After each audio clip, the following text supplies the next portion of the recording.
Syida dengan Kak Faz. Ya, saya. Siapa je yang tak kenal Kak Faz kan? Antara karyawan-karyawan seni kita lah. Jadi untuk pengetahuan siapa yang ada di Kuning dan siapa yang di Oranye, sebab buat yang tak tahu, kita sekarang tengah live serentak di 2 buah tempat, iaitu di T dan juga di S. Dan T dan S pun kita ada buka bakul untuk pembelian. Boleh. Bakul untuk pembelian.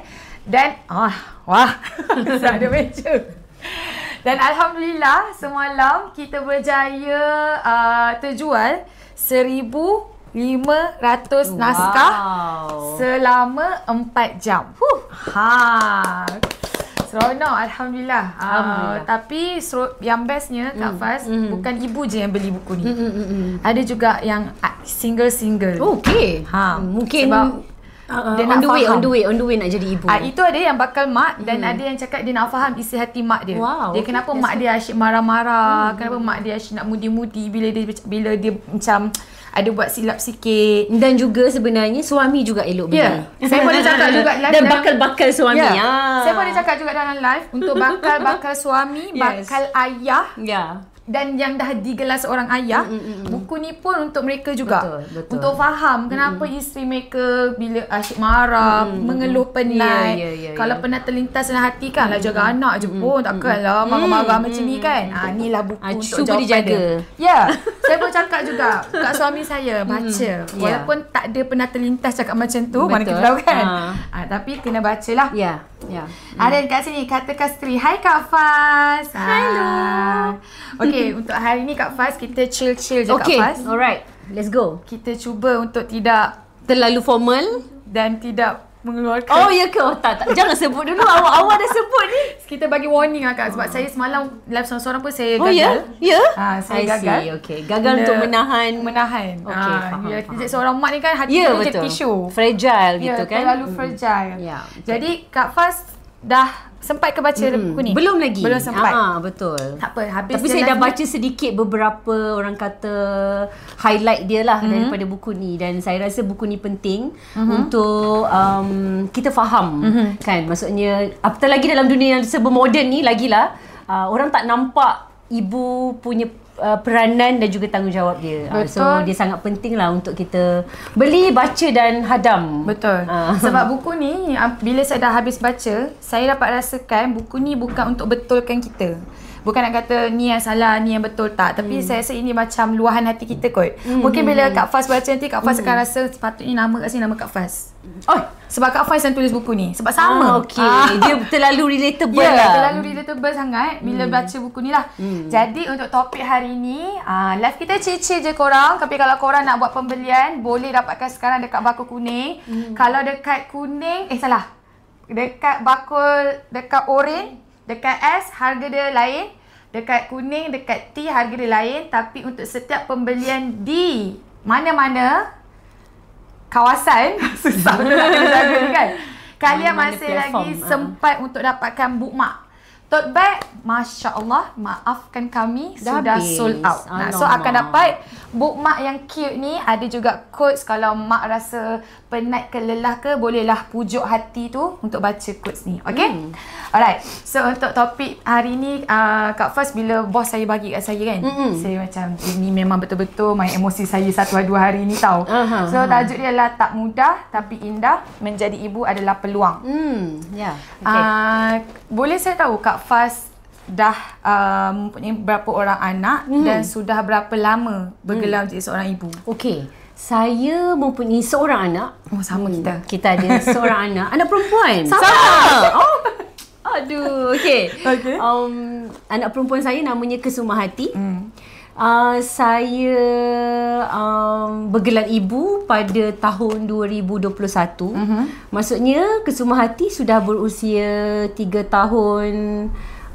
Berapa bulan bulan 7 ni, tahun ni dia akan 4 tahun. So lebih kurang 4 tahun lah saya mempunyai seorang anak. Cuma ketika saya mendapatkan Kesumahati ni, perjalanan mendapatkan Kesumahati ni, sepanjang 8 tahun perkahwinan, baru saya dikurniakan seorang cahaya mata. Alhamdulillah. Itu sebab nama dia Kesumah Hati. Sebab Jadi pujaan hati. Pujaan hati sebab kita menunggu lama dan kita mencuba juga lama. So perjalanan itu satu anugerah lah untuk saya. Alhamdulillah seorang pendosa seperti saya ni, Allah kurniakan juga seorang cahaya mata untuk saya belajar daripada dia. Mungkin Kak Faz boleh ceritakan juga pengalaman Kak Faz selama 8 tahun Kak Faz mendirikan rumah tangga kan. Dan akhirnya pada tahun 2021 Allah kurniakan rezeki yang kita pun tak boleh nak describe dengan perkataan kan. Mungkin Kak Faz boleh ceritakan macam mana turun naik pengalaman TTC tu ataupun emosi Kak Faz ketika itu juga. Alright, Syida. Saya memang dari kecil saya selalu main ibu-ibu, mak-mak tu. Betul. Saya memang akan jadi mak. Tak kisahlah saya berkawan, saya bermain dengan orang-orang yang lebih dewasa pun, tapi saya akan volunteer untuk jadi mak. So jadinya perasaan menjadi mak itu sudah ada ketika saya masih kecil lagi. Setengah orang, mungkin sekarang ni kita dengar terms child free dan sebagainya. Itu adalah pilihan sebenarnya. Pilihan orang terhadap apa yang dia nak di masa depan dia. Jadi tak ada siapa salah, tak ada siapa betul pada saya. Sebab ni semua pilihan. Tapi pilihan saya nak jadi ibu. Saya mahu menjadi ibu. Jadi ini bezanya apabila kita, daripada kita kecil ataupun ketika kita remaja tu, kita dah ada cita-cita. Satu hari nanti bila kita dah berkahwin, kita nak sangat jadi ibu. Jadi benda ini berbeza dengan orang yang rasa dia tak mahu dengan orang yang dia rasa dia mahu. Jadi bila kita mahu dan kita tak dapat benda tu, perasaannya tu macam mana Jadi perjalanan saya ni sepanjang 8 tahun saya menunggu dan juga orang kata mencuba untuk menjadi ibu ni, dia naik turun macam roller coaster lah. Awak pun faham benda ni kan. Jadi saya ini Allah anugerahkan dengan banyak sangat ujian dalam tubuh saya yang tidak memungkinkan saya untuk conceive untuk conceive anak secara natural. Sebab saya ada banyak internal problem. Rahim saya ada banyak masalah di mana last kali saya punya doktor bagi tahu yang Fazlina, awak kena terima benda ni sebab ada banyak masalah dalam awak punya internal punya tubuh. Awak kena melalui proses IVF. Maksudnya persenyawaan di luar lah. Persenyawaan di luar ataupun orang panggil tabung uji lah. Tabung apa? Bayi tabung uji lah lebih kurang dululah orang panggil. So sekarang ni orang dah panggil benda tu IVF. Adalah teknik kesuburan yang maksudnya yang paling orang kata last kali lah, maksud percubaan terakhir untuk kita untuk dapat baby lah, untuk dapat baby. Saya dah melalui macam-macam, saya buat IUI, saya buat macam-macam rawatan tradisional dan macam-macam orang kata naik turun hospital, macam-macam saya buat. Tetapi bila saya buat IVF kali pertama, alhamdulillah pada usia 41 tahun, saya dikurniakan seorang cahaya mata melalui proses IVF. Setelah melalui pelbagai rintangan dan cabaran, sebab saya pernah surgery 2 kali. Sebab saya ada fibroid dan saya ada cyst juga. So memang complicated betul lah dalam badan saya ni, sebab kita tak nampak kan. Bila kita tak nampak, kita pelik, kenapa susah sangat aku nak pregnant ni kan. Sebab saya kahwin pun lambat juga. Saya kahwin umur 34. 2013. Jadi setahun selepas tu, sebab saya nak ada anak, so saya macam kenapa tak dapat anak lagi ni kan. Sebab saya ada endometriosis pula dah. Ada endometriosis pula sebab tu ada fibroid, ada cyst. So banyak sangat benda-benda perempuan dalam tubuh saya ni yang mengganggu sebenarnya untuk proses hamil lah, untuk proses pregnant. Jadi nak tak nak saya kena buang. 2014 saya buang fibroid tu. Kemudian dia tumbuh balik sebab dia terlalu aktif dalam badan saya. Faham. So saya cakap dengan husband saya, sampai satu tahap tu saya cakap dengan husband saya, tak boleh yang, sebab I memang nak baby, I memang nak at least seorang anak. Jomlah kita ambil anak angkat. Masa tu mungkin dah 6 tahun lah, 6 ke 7 macam tu.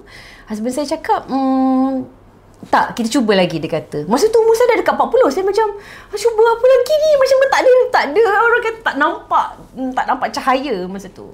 Sebab kita kan manusia kan. Kita macam rasa macam kita dah cuba dah. So, sampai satu tahap tu kita rasa macam nak give up macam tu. So husband saya cakap, tak apa, kita cuba yang ni, IVF ni last kali. Sebab IVF ni cost. Ya. Awak pun tahu kan? Okay. Macam agak mahal. Costing. Jadi bila dia costing, kita ni pula bukannya ada capital sangat. Kita orang yang sangat kehidupan kita sederhana, ekonomi yang sederhana. Jadi kita harus menabung lah pula. So kena harus betul-betul menabung, kena spend time, kena betul-betul mengikuti proses tu dengan sebaik-baiknya, berdisiplin dan sebagainya.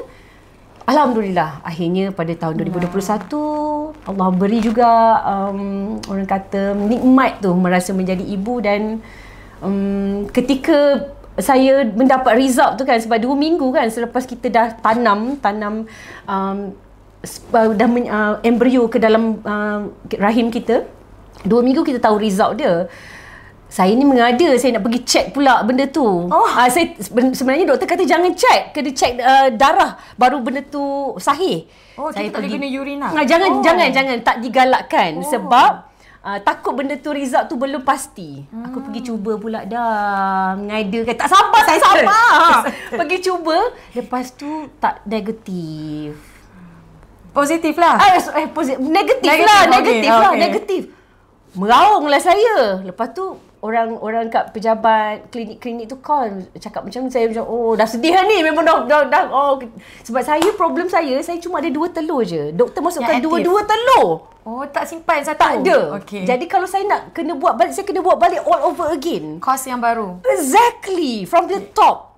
So macam ini memang miracle, betul ni miracle. Saya ada 2 telur, doktor masukkan 2 telur sebab umur saya dan sebagainya. Masukkan 2 telur. Hari yang 2 minggu selepas tu saya datang jumpa doktor. Doktor kata satu tu lah dapat berjaya masuk. Alhamdulillah. Masuk dua-dua tapi yang jadinya satu.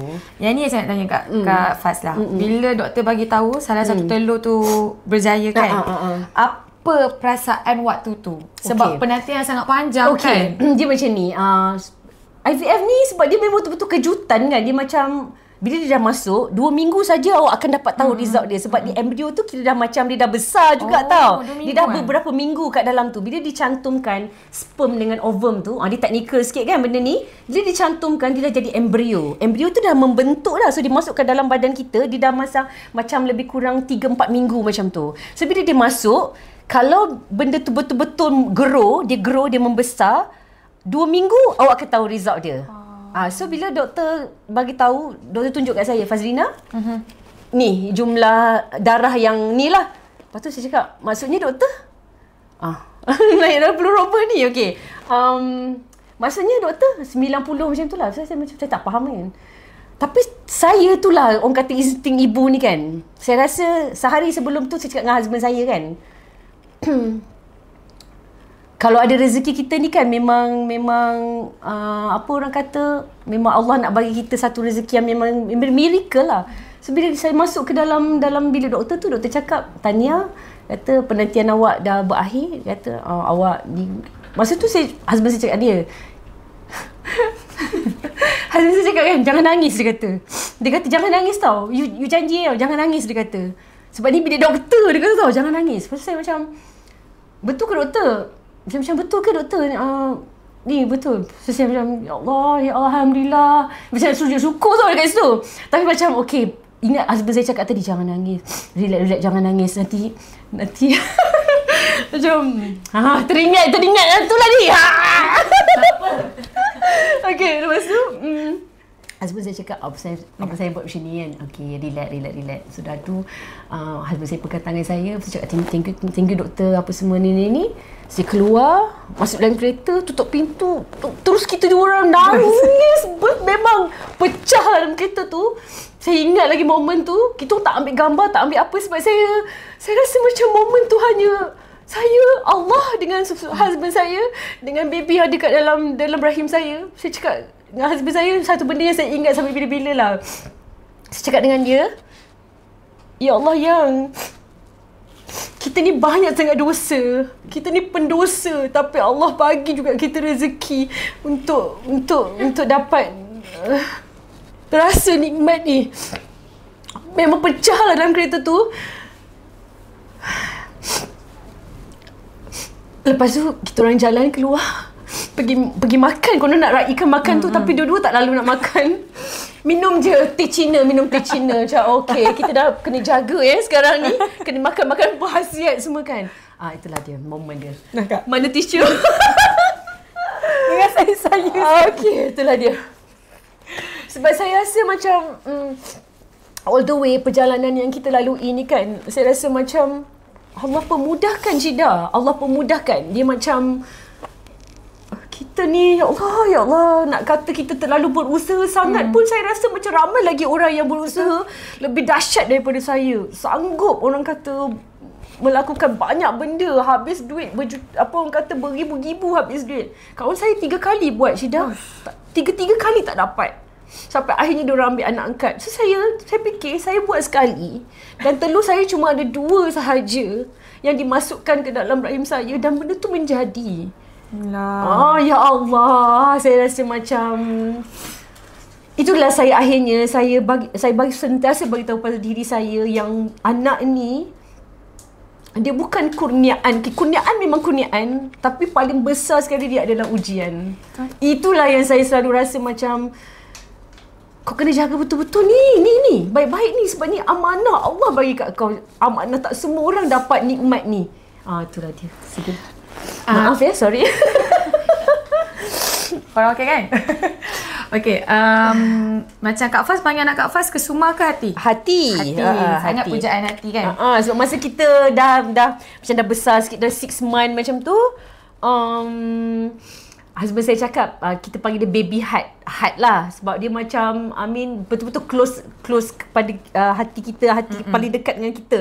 Tapi kita tak ada nama depan lagi. So macam okey lah, last kat ujung-ujung dah nak baby nak keluar tu, baru kita dapat satu nama yang orang kata compliment nama tu, Kesuma Hati. So macam bila perjalanan Kak Faz dapatkan hati kan, mungkin yalah kita pun dah dengar tadi Kak Faz punya emosi pun memang roller coaster, turun naik. Dan bila hati dilahirkan, saya pun terbayang anak saya kan, macam mana bila saya lahirkan perempuan juga kan? Perempuan juga. Dan bila kita betul-betul macam kita nampak anak kita depan mata, anak kita membesar kan, hati pun dah 3 tahun. So apa pengalaman ataupun emosi yang paling berat buat Kak Faz bila bergelar menjadi seorang ibu sepanjang menjaga dan membesarkan hati? Okey, saya rasa saya dapat rasa tu, dia punya gembira ni, anak keluar ni, masa seminggu 2 minggu tu rasa macam best gila lah dapat, seronoknya dah bergelar ibu ni. Tapi saya punya kegelisahan dan orang kata kelelahan tu saya dapat rasa ketika postpartum lah. Maksudnya ketika pantang tu, saya rasa macam ini ke yang saya nak sebenarnya kan. Macam dia macam ni tau Syida, sebab saya seorang yang macam sangat agresif orangnya, very aktif, independent, yang buat production kat luar dan sebagainya. Seorang yang sangat orang kata kat dunia entertainment kan, saya memang seorang yang ni aktif. So saya faham dunia pantang dia memang sangat fragile. Seorang ibu ni merasa sangat kesunyian dan sebagainya. Apatah lagi pada ketika tu 2021 tu masih lagi dalam PKP semua tu, dalam COVID punya era. So mak bapak saya tak dapat datang. So itu pun challenging juga, di mana saya tak dapat, mak saya tak boleh jaga saya pantang dan sebagainya. So husband saya dengan kita punya CL, orang yang jaga pantang kita kan, itu saja. So dia jadi macam susu lagi, masalah susu. Itu problem juga pada saya pada ketika tu. Masalah susu, masalah anak nak tidur malam dan sebagainya, yang pada saya bagaimana nak mengadaptasi yang kita selama ni 8 tahun kita honeymoon. Syida, kita honeymoon ni. Betul, kan kita tengah malam kita keluar pergi tengok wayang, pergi lepak dengan kawan-kawan, minum sampai 2-3 pagi, dan kita tak ada dah ni. Yang kita dengar hanyalah rengitkan. Bangun malam. Dah bangun malam, mata pembarai semua kan. Maksudnya macam, okay, this is our life yang kita dah kena adapt dah ni. Kan? Lepas tu dua-dua pun rasa nak marah je all the time. Benda-benda gitu kan. So saya rasa dunia pantang tu, maksudnya fasa pantang tu pada saya betul-betul kita kena jaga emosi dan kita punya mental, physical kita supaya kita kita kena masukkan banyak benda dalam otak kita supaya kita faham fasa ni akan berlalu. Relax. Fasa ni akan berlalu. Okay? Hold on. Okay, relax. Fasa ni akan berlalu. Benda tu yang saya cakap pada diri saya setiap malam. Tak kisahlah ketika menyusukan dia ke, ketika struggle untuk macam-macam benda lah ketika pantang tu. Sebab saya selalu letakkan diri saya yang macam macam mana betapa susah pun kan, Allah dah bagi kau ni kan, nikmat yang semua orang tak dapat ni. So saya selalu ingat benda tu. Nangis juga kan, penat juga, mengamuk juga kan, depressed gila kan. Tapi saya ingat yang ni Allah bagi kat kita ni seorang anak ni, ada roh, ada jasad ni yang Allah bagi kat kita dan semua orang takkan dapat benda ni kan. Jadi dia akan pergi balik kepada kita, twist balik otak kita. Tak apa, penat tu okey, penat tu biasa, is a normal kan. Ibu penat tapi ibu sayang ni ni kan. Ibu penat tapi ibu sayang. Sayang kita melebihi daripada kepenatan tu, Syida. So akhirnya kita transfer balik all the rasa kelelahan tu kepada rasa sayang tu kan. Dia rasa macam penuh balik. Dia dah susut ni, penat gila, rambut dah macam apa kan. Saya terbayang diri saya. Ya, Kak Fah rasa macam masa ketika postpartum tu, Kak Fah rasa orang paling buruk sekali dalam dunia.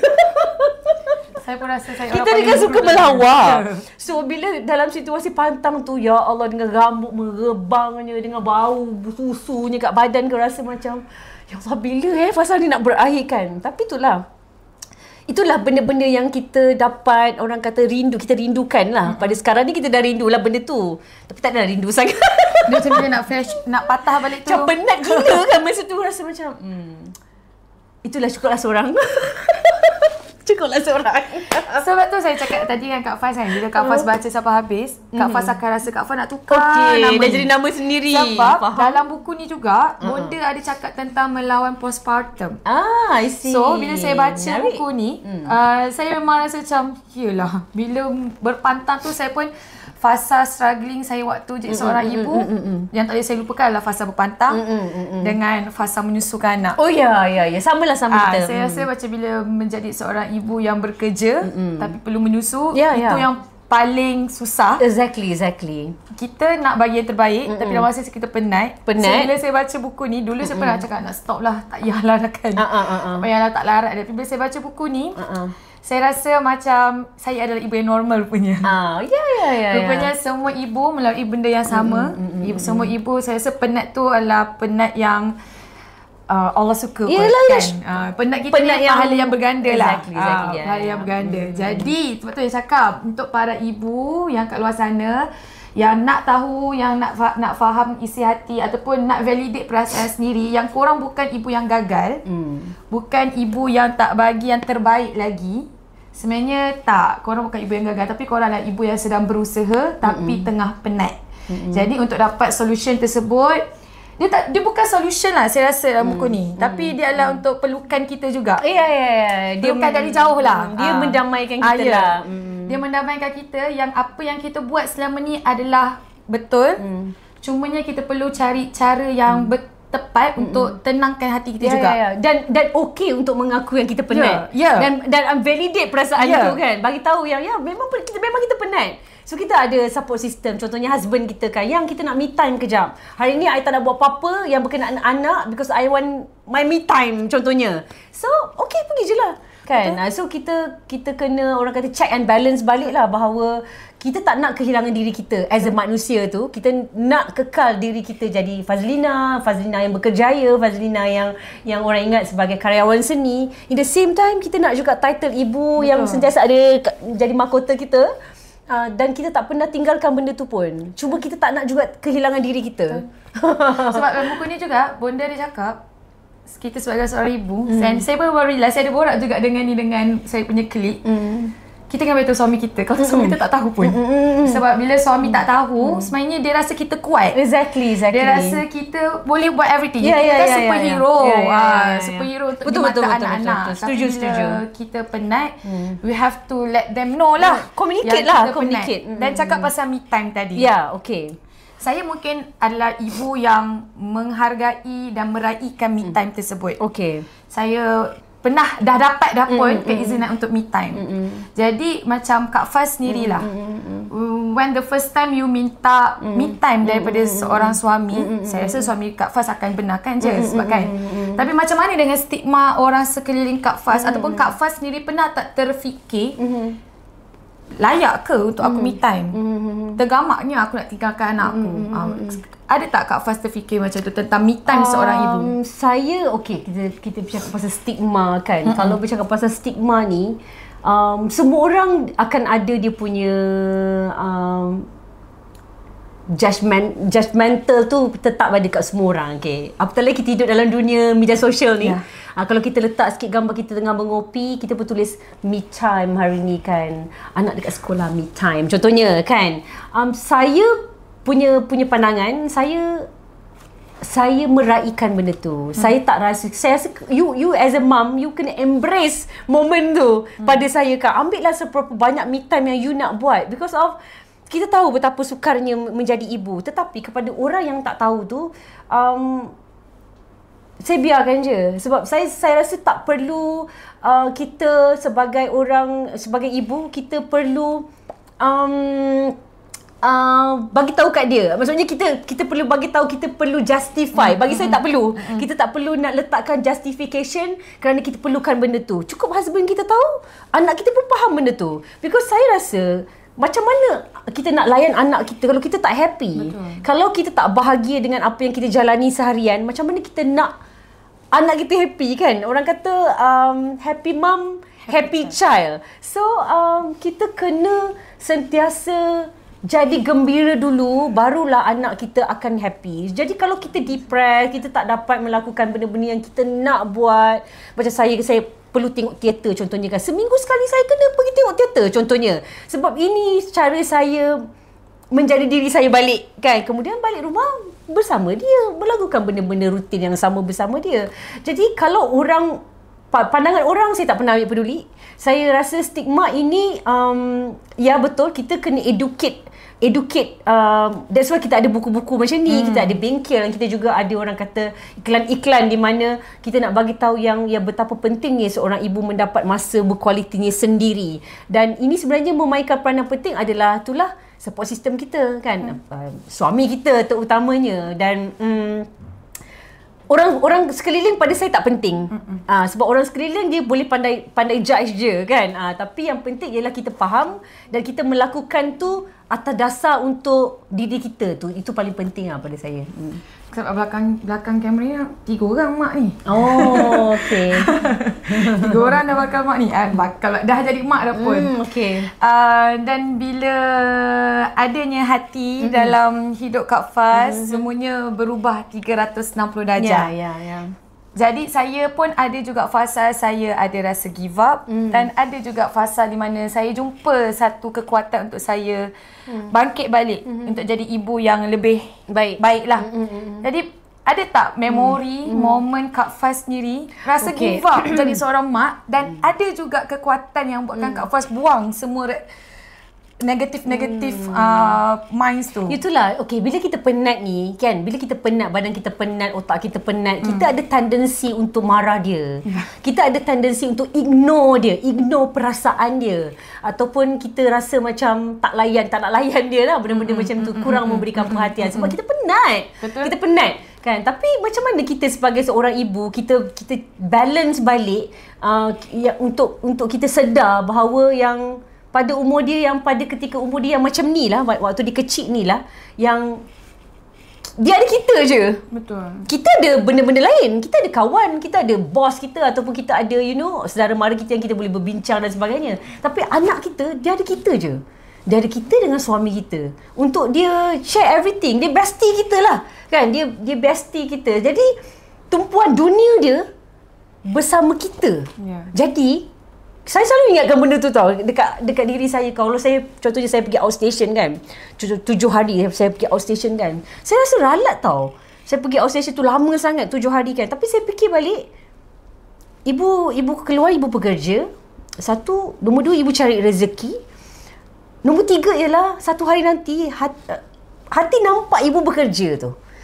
Hati akan pelajari value ibu keluar bekerja tu. Dan hati faham bahawa seorang perempuan, dia bukan kerja di rumah saja. Ibu akan keluar bekerja. Dia akan selalu cakap, okey, ibu mana baik ibu kerja. Ibu keluar bekerja untuk buat apa? Cari rezeki. Untuk apa? Oh, nak beli hati punya toys, nak beli hati punya susu. Sama. You know, benda-benda yang macam tu kan. Sebab maybe itu bezanya orang yang memang stay kat rumah and keluar bekerja kan. Kadang-kadang benda ni pun jadi pertikaian juga kan. Pada saya, setiap orang matlamat dia keluar bekerja tu berbeza. Jadi kita embrace benda tu. Sebab kalau saya selalu rasa macam orang yang bekerja lebih susah sebenarnya daripada ibu yang tinggal di rumah. Dan sebenarnya sama juga, ibu di rumah pun susah juga. Sebab dia pun tak dapat nak bersosial dan sebagainya. Sama-sama ada dia punya pro and cons dia. Sama-sama ada kebaikan dan keburukan dia. Tetapi akhirnya kita kena selalu bagi tahu diri kita adalah seorang ibu. Betul. Kan? Sama ada kita bekerja ataupun kita duduk rumah, kita suri rumah, kita tetap seorang ibu yang tak peduli pun tentang judgement orang lain.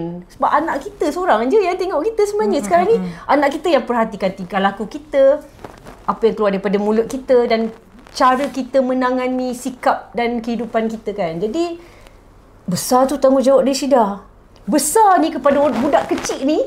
Besarnya tanggungjawab kita kepada dia ni untuk menghidupkan dia, memberi pendidikan, memberi pemikiran yang baik, sikap dan behavior dan sebagainya kan. So itulah saya selalu ingatkan diri saya yang anak ni memang ujian untuk kita.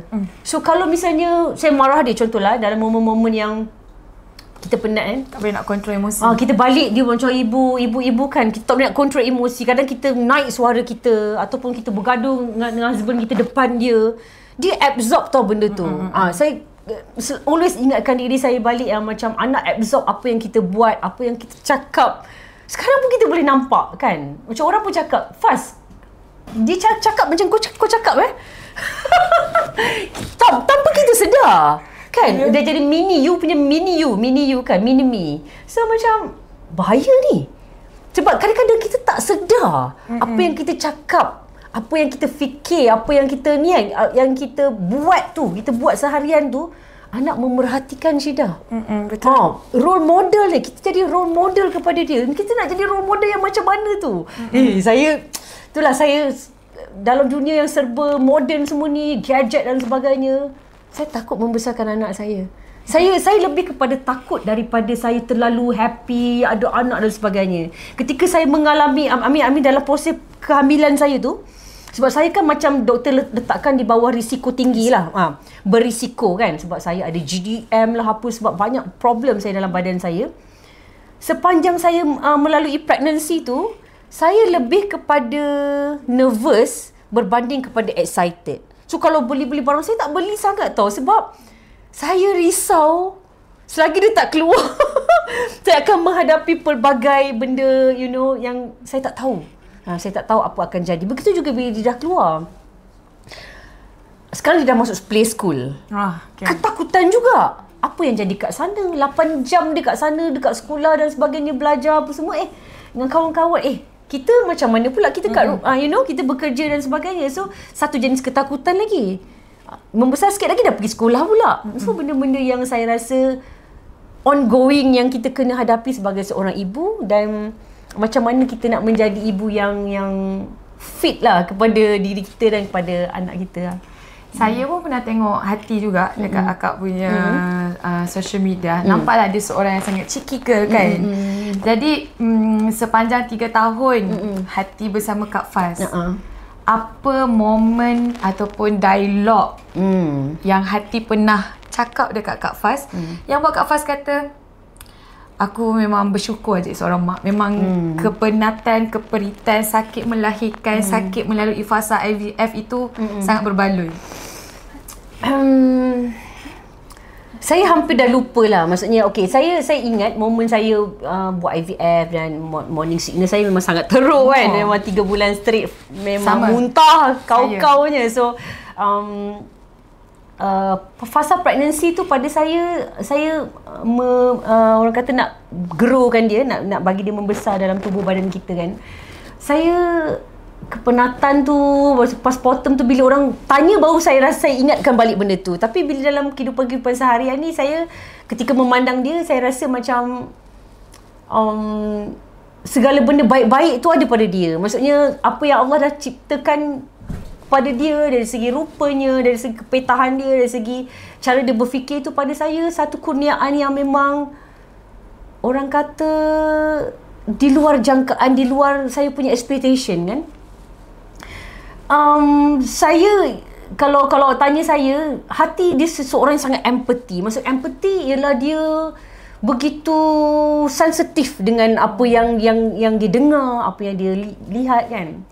Contohlah kan, paling yang saya boleh ingat, kadang-kadang kita tak sedar kita bergaduh dalam kereta kan. Okay, saya dah kena get ready dah. So bila kita gaduh dalam kereta ni, kita tak sedar tau benda ni kan. Kadang-kadang kawan-kawan saya, kawan yang close friend, dia akan cakap lah, kalau boleh jangan gaduh depan. Memang banyak orang cakap macam tu kan. Betul, memang betul. Kadang kita manusia, kadang-kadang kita terlepas juga benda tu kan, tak boleh nak control kan. Dia akan cakap, ibu, kata jangan gaduh-gaduh, abah jangan gaduh-gaduh. Saya rasa benda tu pada umur budak 3 tahun tu dia boleh bercakap dan merasai benda tu. Pada saya luar biasa lah, pada saya lah, macam dahsyatnya anak kita boleh mengajar kita benda ni. Tu saya rasa macam anak ni macam guru terbaik seorang ibu dia, guru terbaik seorang ayah dia kan. Maksudnya dia mengajar kita macam kita pergi macam to the zero balik. Maksudnya kita menjadi Fazlina yang dah menjadi ibu, kita pergi zero balik untuk belajar balik tentang kehidupan ni sebaik-baiknya daripada anak kita. So kalau kita rasa kalau orang duk cakapkan macam kita yang kena ajar kita ajar kita. Kalau kita seorang ibu yang baik, seorang ibu yang betul-betul sensitif, kita belajar melalui dia. Kita tengok sikap dia, kita tengok apa yang keluar daripada mulut dia, apa thoughts dia tentang hidup ni, cara dia berfikirkan. Saya rasa kan kita akan banyak lagi benda yang kita orang kata akan explore sebagai manusia. Memang dahsyat lah sebenarnya anak ni kan. Dia punya, itulah saya macam, orang ada lebih daripada mungkin 5 ke 6 orang anak kan. Saya ada seorang ni yang saya rasa macam dah mengajar saya erti kehidupan yang saya rasa macam besar betul. Apatah lagi orang yang ada 5-6 orang anak atau 4-5 orang anak, yang mana sebenarnya setiap anak yang unik itu memberi kat dia kehidupan yang lebih luas lagi, vocab hidup yang lebih luas lagi, yang dia boleh lihat macam gila life ni kan. Macam memang pinjaman, tapi cara kita menekuni hidup tu sebenarnya yang sebenarnya akhirnya membuat kita rasa yang hidup ni betul-betul amazing lah kan. Itulah yang saya fikir macam, saya tak tahulah umur dia 5 tahun besok apa benda lagi lah yang dia ni kan. Maksudnya setiap hari ada saja kejutan-kejutan baru yang macam yang macam sebab bila Kak Faz cakap hati menasihati menasihati kan? Ya, menasihati. Sebab saya rasa semua mak-mak yang ada dalam bilik ni dan juga di luar pun akan laluilah fasa anak kita menasihati lah. Sebab saya pun pernah melalui perkara tersebut. Saya pernah je. Dan saya rasa mungkin saya akuilah satu statement tu bila orang cakap sebenarnya bukan kita yang ajar anak. Anak yang mengajar kita. Bukan kita yang perlu ajar anak, tapi anak yang perlu ajar kita kan. Terutama anak sulung lah. Ya. Anak sulung sebab kita banyak belajar jadi mak kan dengan anak sulung kan. Betul. Jadi macam Kak Faz sendirilah, anak kita mesti ada perangai dia yang kadang-kadang menguji kesabaran. Oh ya, betul. Kadang-kadang macam saya jugalah akan jadi mak tiri, akan jadi singa kan, marah kan. Ya. Jadi macam mana Kak Faz sendiri belajar untuk tone down ataupun bersabar bila menjadi seorang ibu, terutamanya bila anak kita menguji kesabaran. Sebab kita ada kecil lagi, kita pun manusia juga kan. Jadi macam mana Kak Faz belajar ataupun cara Kak Faz untuk bersabar hadapi that situation? Okay, dia macam ni. Saya kalau saya marah, saya sedar yang saya telah melukakan hati orang tu. Okay, saya selalu aware lah. Saya mungkin sebab saya juga sensitif. Jadi saya seorang yang peka dengan persekitaran saya. Kalau orang tu pandang saya dia tak suka ataupun dia macam nyampah kepada saya pun, saya dapat rasa macam apa ya, ada something wrong ke yang saya buat kepada dia. Jadi apatah lagi anak kita yang betul-betul close dengan kita kan. Tapi itulah, that's why kita kena validate perasaan anak kita, suami kita kan, orang-orang dekat dengan pada kita ni. Sebab orang yang dekat pada kita ni sebenarnya yang kadang-kadang kita tak aware. Kita macam apa orang kata, take it easy kan. Kita macam tak apalah, nanti besok kita jumpa dia lagi, kita akan ni. Tak, saya rasa anak ni kita kena, walaupun kita marah dia, tapi kita perlu minta maaf kepada dia. Ni saya punya perangai. Every time saya marah dia, saya dah marah lah tadi ni. Dia dah nangis. Lepas tu dia cakap kat bapak dia, ibu marah hati bah. Dia cakap kan, ibu marah hati bah. Lepas tu dia macam, okay, dia tak habis lagi. Saya pun tak habis lagi. Saya masih marah lagi ni. Tak habis lagi ni. Okay, saya pun pergi dapur sekejap.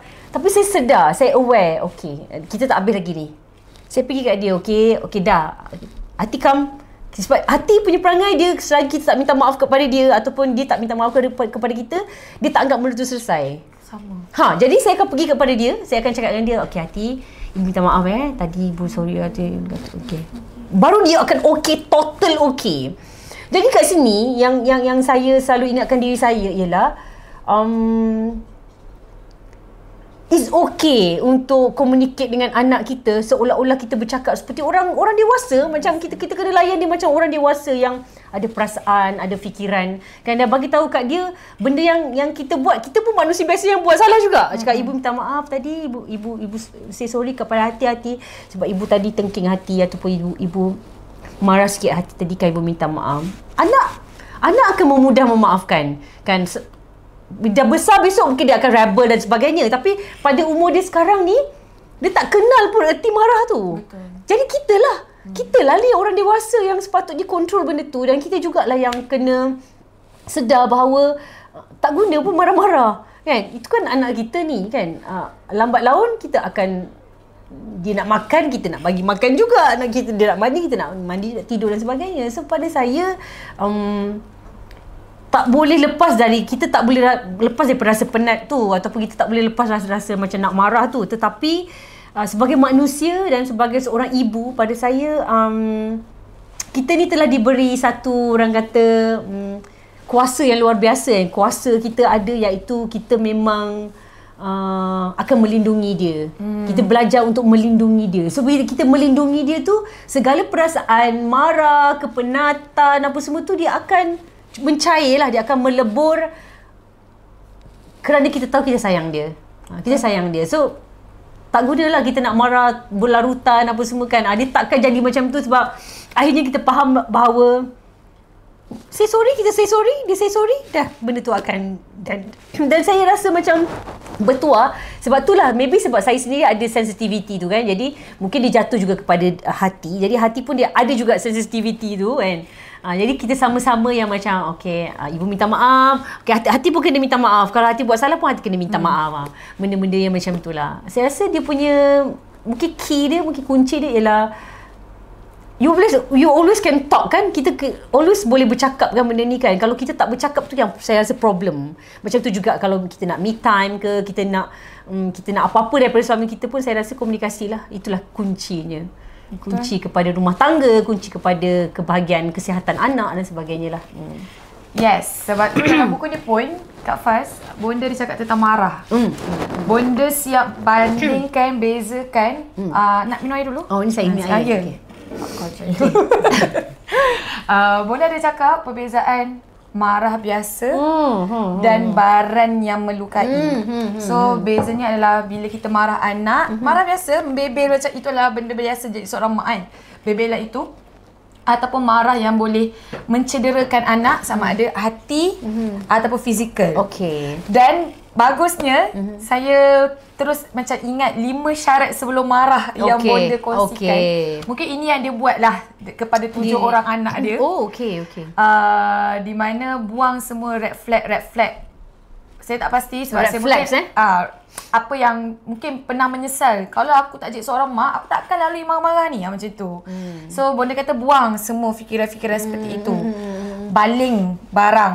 Tak baling ke anak, mungkin baling tolak barang ke apa ke, hempas ke apa kan. Itu pun macam kena elakkan lah. Dan doa. Percakapan kita. Saya rasa kita pun selalu dengar macam mak-mak zaman kita dululah. Lari kan jatuh. Ya. Patah kaki. Itulah. Kita Itu pun ikut juga. Nah, kadang-kadang kita terlepas juga. Kita ni mak-mak ni nak jadi mak western tapi tak jadi kan. Tak juga sebab dia akan dia berakar dia kat situ kan. Kita pun mengikuti juga. Dan memang betul bonda dia cakap sebenarnya bila kita jadi seorang ibu, kita jadi figure ibu kita tu sebagai salah satu panduan gitu. Tapi zaman berubah, cara pun berubah. Mungkin zaman kita masih lagi logik di akal untuk kita dibesarkan dengan cara macam tu. Zaman mereka sekarang itu teknologi, social media. Betul. Mungkin kita pun risaulah ada orang membanding-bandingkan cara kita membesarkan mereka dan kawan-kawan mereka yang lain kan. Jadi dalam buku ni jugalah untuk kita sebelum kita marah anak tu, kita kena tenang dan pun merasa penat kan, it's okay. Take a break. Kita kadang-kadang kita kena berhenti kan. Kita kena ambil pause kan. Kita kena ambil titik tu, berhenti sekejap untuk orang kata